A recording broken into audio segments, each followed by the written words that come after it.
Hey everybody, I'm here today with my March budget.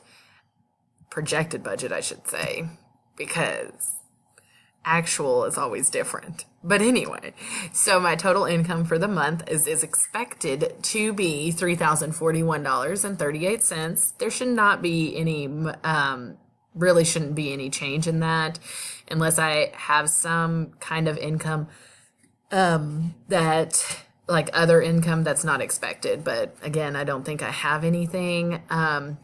So my fixed expenses are all pretty regular: 567.04 for mortgage, 63.64 for health insurance. Source gas is 94.14, so it went way up. It is that is for the month of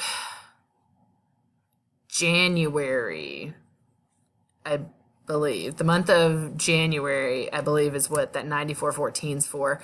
And so it's pretty high. But anyway, water $40, electric $50, Hulu $7.99, internet $52, and cell phone $73. So I know my water and electric will vary, but other than that, that's pretty much what the costs are going to be.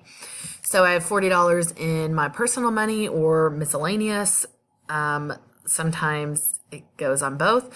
Nothing in extra on the house. We're not quite there yet, although we will be shortly. I'm guessing in 3 months I will be there. We have in our cash envelopes, we have our groceries at $4.50, gas $1.20.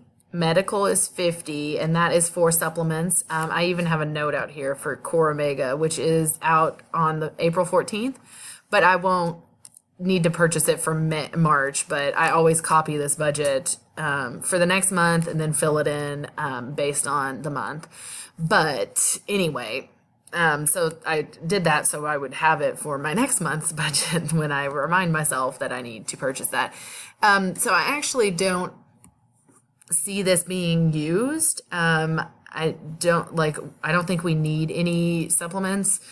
But there is also, there might be we might have a medical appointment. So if anything, that can be used for maybe food for that medical appointment, since it is 3 hours away. And so in the month of March, I believe we might have one appointment.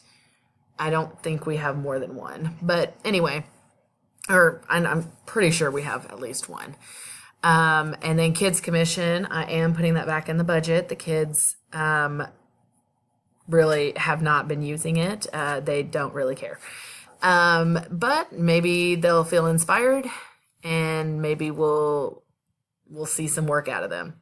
But anyway, for my fully funded emergency fund, I am planning on putting $1,050 into it, making the balance $4,350 with a cap at $6,000, which I explained in my last video as to why I'm doing $6,000. I may up it to $10,000 eventually.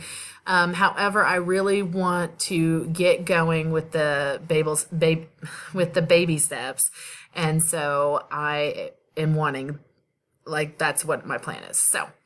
So tires, $50 is what I'm putting in the sinking fund. I actually don't need tires yet. I think I'm good for at least another year. So this budget should be, that sinking fund should be fully funded within 5 months. And so it'll just cap off at $250. Christmas is $50. A month, and I'm capping that off at $500. I'm not even sure we need that much, to be honest. But that is what I am going to work towards, and I might adjust that later.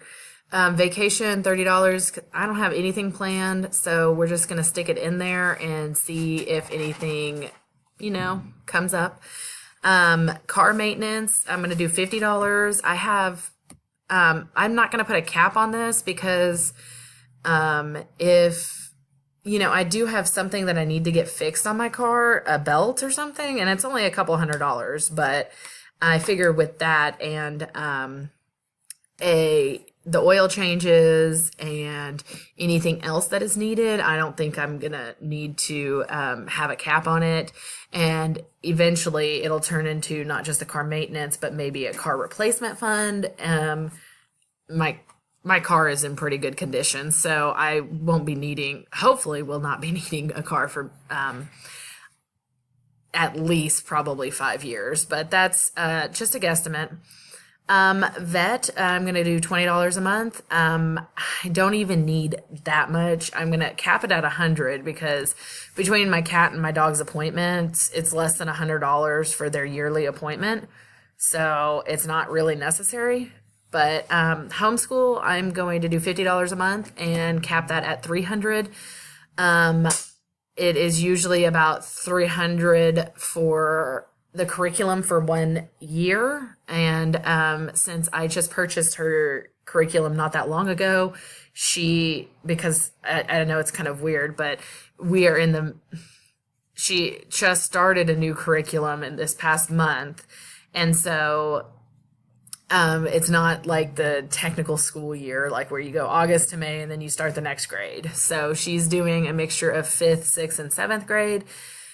And she'll start her next year whenever she's finished with that. So we try not to put a lot of stipulations on it and limitations because we just roll with the punches. So she does her schoolwork.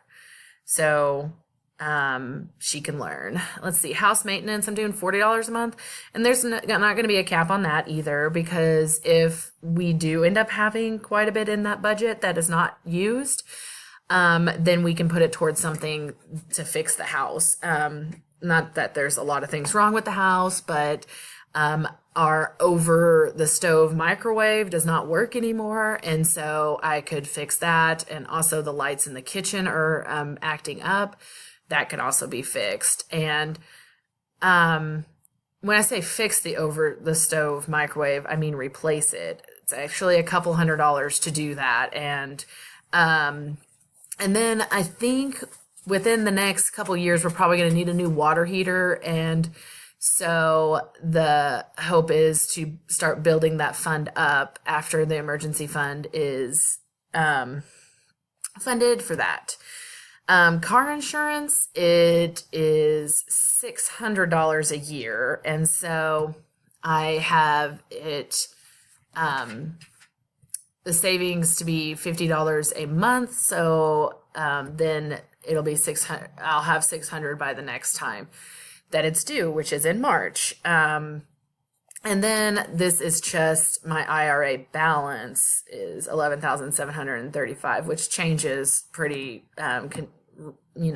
pretty often. And actually down here I have my mortgage balance, which is $81,852.13. And that's my original mortgage. I just looked at it. I am 8 months ahead on my mortgage, or I've paid off my mortgage so far 8 months early.